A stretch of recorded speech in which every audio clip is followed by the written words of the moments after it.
official itu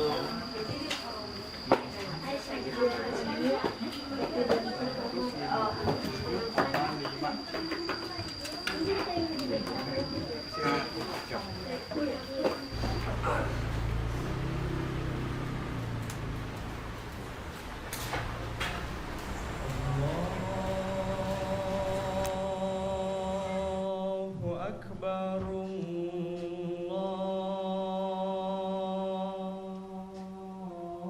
Saya Yudian Wadi Injun, suami dari Dr. Yahya Renawati yang masjid ini dinamakan. Jadi memang ini bentuk cinta papa sama istri, kemudian juga melanjutkan amanah mama untuk membangun sebuah masjid.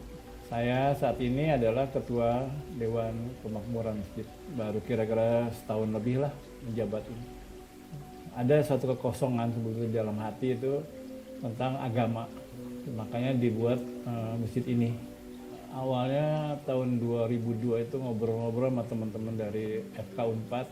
Proses pembangunannya kira-kira setahun, uji coba selama 3 bulan, dan peresmian awal pada saat ulang tahun perkawinan saya sama almarhumah 28 Mei 2023. Kemudian selanjutnya running sampai hari ini.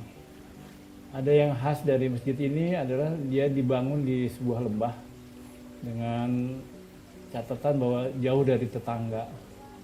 Kemudian masjid di sini juga harus punya upaya mandiri agar bisa operasional dengan baik. Makanya dibangun 6 usaha ekonomi kreatif, ya, dari kayu sampai ya, fotografi. Jadi kalau dibayangkan masjid ini adalah suatu negara, ya, ada presidennya, ada menteri. Ya, jadi presidennya namanya Ketua Dewan Kemakmuran Masjid, kemudian menterinya adalah para pengurus. Nah, kita punya 2 Menko sebetulnya. Menko 1 urusan agama, Menko 2 di luar agama tapi mendukung. Nah, yang non agama ini adalah industri untuk menghasilkan dana untuk operasional masjid. Jadi 6 itu diharapkan nanti ya, akhir Desember 2025 sudah full speed mereka menghasilkan dana untuk operasional masjid ini yang kira-kira 10 juta per bulan. Jadi memang industri itu bagian dari, jadi tidak terpisah. Semua di bawah koordinator ketua DKM.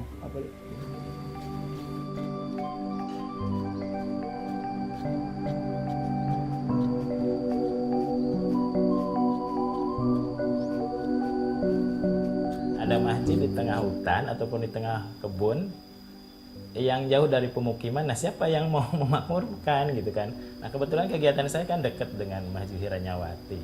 Nah itu pertama motivasi saya kenapa ikut DKM Masjid Hiranyawati gitu kan. Niat saya ya mudah-mudahan tenaga ataupun pikiran saya yang sedikit ini bisa membuat Masjid Hiranyawati orang tahu bahwa ini adalah masjid. Nanti harapan kami ya masyarakat di sini semua yang terjun gitu kan, ikut memakmurkan Masjid Hiranyawati gitu kan. Untuk di PASS itu ada ini, karena kita ramah lingkungan ya, kita menerapkan pola-pola sistem pertanian organik, nggak terlalu banyak penggunaan pestisida kimia gitu, pupuk kimia. Kita justru untuk menjaga ekosistem kita kembali ke organik gitu.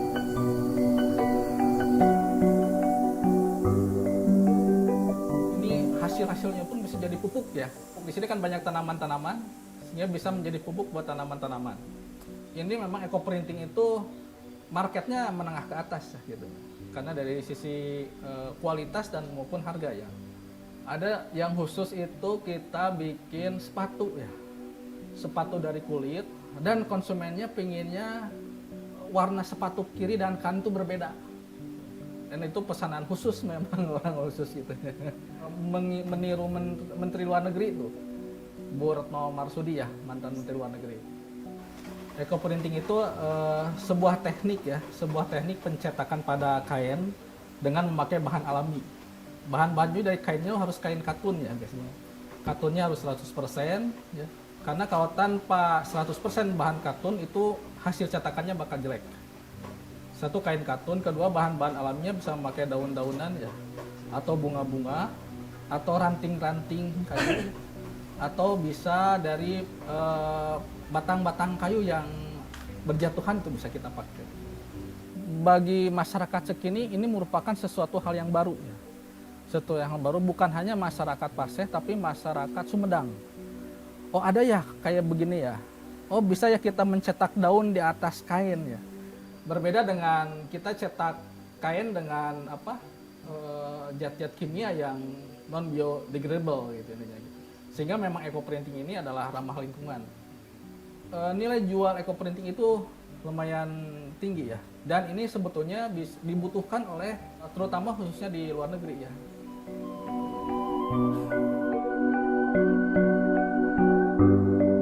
Ke Amerika, udah ke Inggris, Malaysia, Rusia, Taiwan, Jepang juga udah.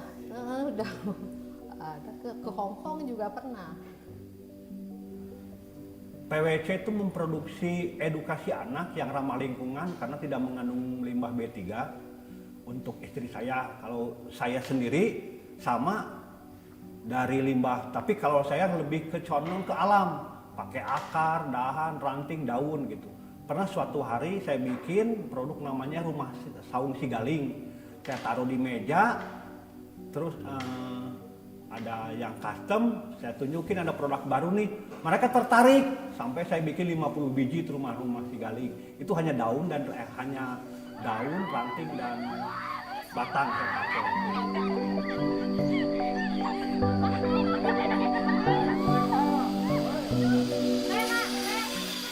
Ini potensi yang sangat besar bagi di Paseh ya gitu.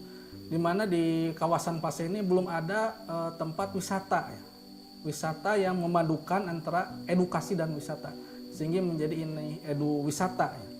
Dan ini merupakan satu-satunya di Kecamatan Paseh. Apalagi kalau kita lihat Sumedang, di Sumedang pun masih sangat sedikit ya. Kemudian hasil survei juga masyarakat sekitar, sekolah-sekolah sekitar ini sangat membutuhkan terhadap camping ground edu wisata ini ya. Karena sekolah-sekolah hasil survei itu jauh ya, tempat camping kandang ke Majalengka yang tentunya jauh dari lokasi ini. Justru dengan ada lokasi ini menjadi sebuah potensi bagi edu wisata di Kecamatan Paseh, Kabupaten Sumedang.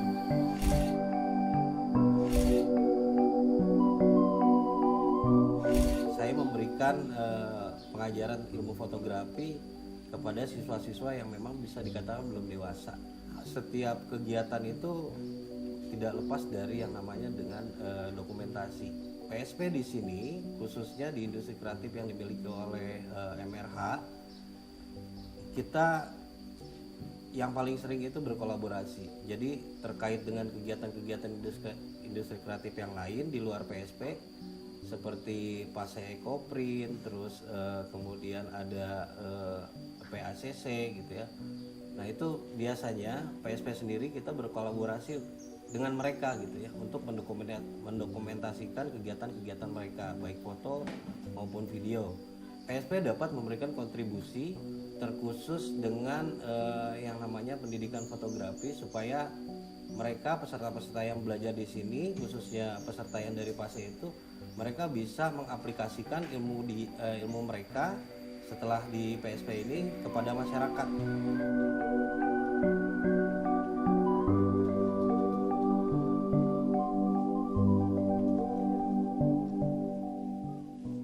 Setelah dilakukan diskusi dan juga setelah dilakukan beberapa perbincangan dengan warga-warga sekitar, memang ternyata di daerah Paseh ini, terutama di Kabupaten Sumedang ini, memang masih belum banyak ada posyandu khusus yang remaja. Kita dirutinkan untuk memberikan suatu materi yang berkaitan dengan hal-hal terutama remaja. Mungkin mohon maaf ya, pendidikan tentang pendidikan seksual atau mungkin penyakit-penyakit yang umum dilakukan remaja. Kita juga melakukan edukasi juga terutama pada ibu-ibunya. Jadi kan anak kecil datangnya bareng ibu. Nah, ibunya juga kita lakukan edukasi di mana di sini kita lebih mendekatkan approach-nya adalah untuk 1000 hari pertama kehidupan. Jadi betapa pentingnya sebagai ibu-ibu atau calon ibu untuk mengetahui beberapa hal yang harus dilakukan dan dipelajari untuk mendapatkan generasi-generasi yang lebih bagus.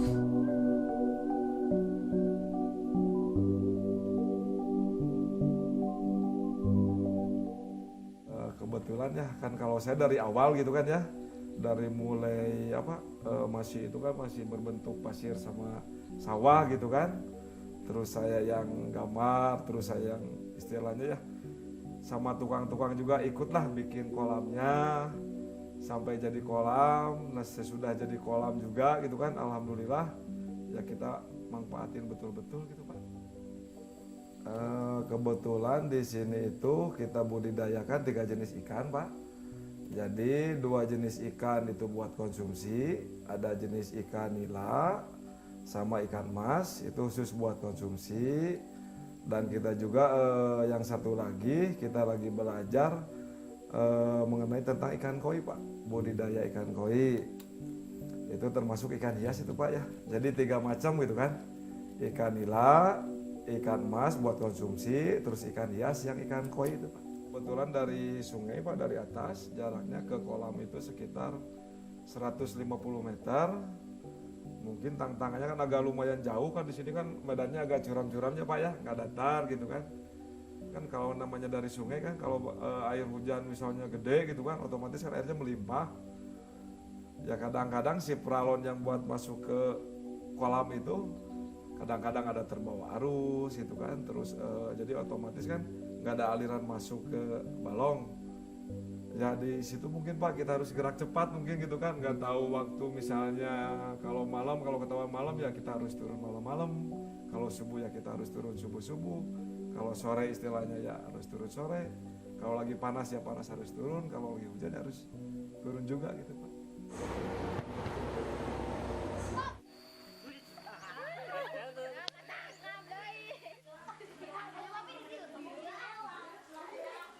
Apabila alif berharokat fathah dibaca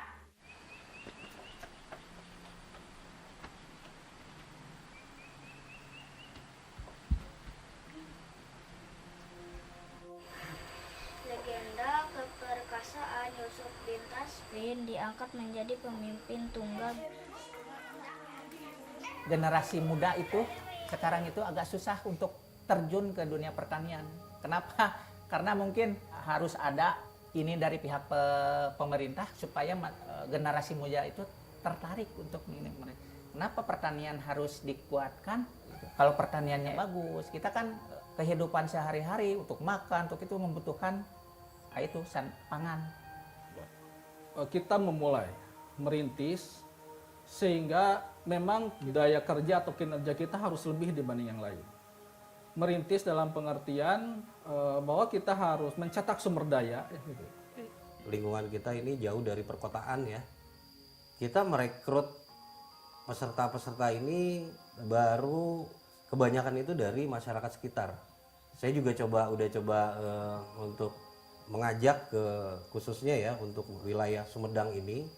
Saya juga udah coba mengajak itu dari target saya ini satu kelas itu sekitar 40 siswa setiap pembelajaran.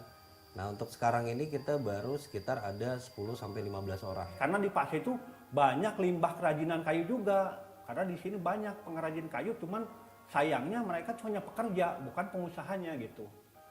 Nah tadinya mau merubah mindset mereka biar mereka menjadi pengusaha gitu. belum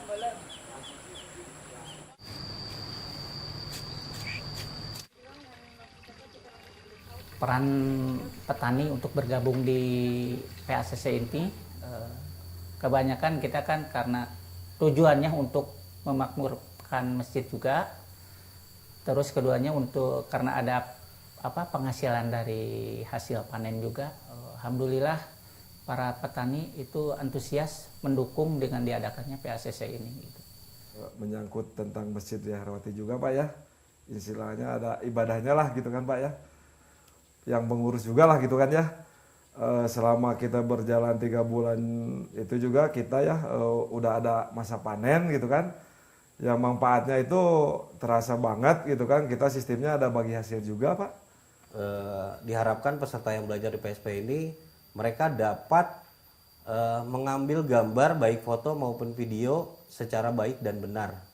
Nah tentunya dengan hasil foto yang baik ataupun video yang baik itu akan memberikan visual terhadap audiens dengan baik tentunya.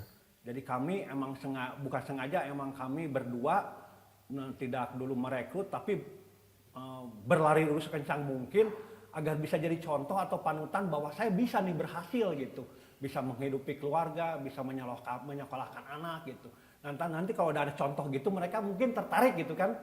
Kalau sekarang ya emang masih dalam tahap untuk saya berdua masih cukup gitu kan, tapi yang belum bisa mengekspos lebihnya gitu. Jadi memang dari awal masjid ini dibangun untuk membantu memajukan masyarakatnya. Kalau dari segi pendidikannya ada hal lain yang dilakukan, dari kesehatannya kita menonjolkan melalui posyandu ini. Karena saya percaya bahwa dengan pendidikan dan kesehatan yang optimal, masyarakat itu bisa memberdayakan dirinya, bisa meningkatkan kapasitas dirinya, dan bisa menjadi individu yang lebih baik. Juga kita mengundang mereka-mereka yang personal, yang dia peduli ya terhadap suatu kemakmuran masyarakat dan masjid.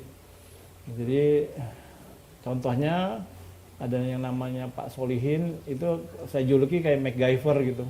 Dia dosen tapi pintar segala macam gitu. Kemudian juga ada yang ahli bahasa Jepang, kemudian ada guru bahasa Inggris, kemudian juga ada ahli videografi, segala macam lah, orang-orang digital. Nah, masjid ini fondasi kedepannya memang jadi sebuah masjid digital yang dipermudah dengan ada Starlink dan pembuatan website di Jepang oleh Kang Finan gitu. Di sini saya bukan berasal dari orang yang dididik di pesantren ya. Jadi modal dasar adalah kemauan untuk belajar. Jadi saya belajar sama siapa aja bagaimana mengelola sebuah masjid yang ternyata di sebuah lembah. Nah ini nggak ada contohnya. Ya, saya pernah ke Papua lihat masjid di sana, dia mengelola ya as usual gitu. Atau masjid-masjid yang lain di lingkungan itu lebih mudah karena ada orang yang mau membantu. Kalau ini enggak, masjid ini harus menampilkan dirinya secara digital. Jadi kayak dakwah khotbah Jumat itu dalam 4 bahasa nanti. Jepang, Inggris, Indonesia sama Sunda. Itu seperti itu. Kemudian tantangan yang lain ada SDM. Ya, SDM untuk mengawaki masjid digital itu harus ketemu sama orang-orang yang memang memahami ilmu digital, memahami ilmu agama, juga memahami ilmu marketing. Saya Yudian Wadi Injun, sebetulnya background saya adalah dokter kandungan. Mengelola masjid itu tidak mudah, tapi kalau dengan niatan bisa. Jadi himbauan saya kepada anak-anak muda, mari kembali ke masjid, makmurkan masjid dan masyarakat, sehingga kita bisa kembali nanti bekal yang cukup. Insya Allah kalau kita memakmurkan rumah Allah, Allah akan sayang sama kita. Itu aja pesannya. Makasih. Assalamualaikum warahmatullahi wabarakatuh.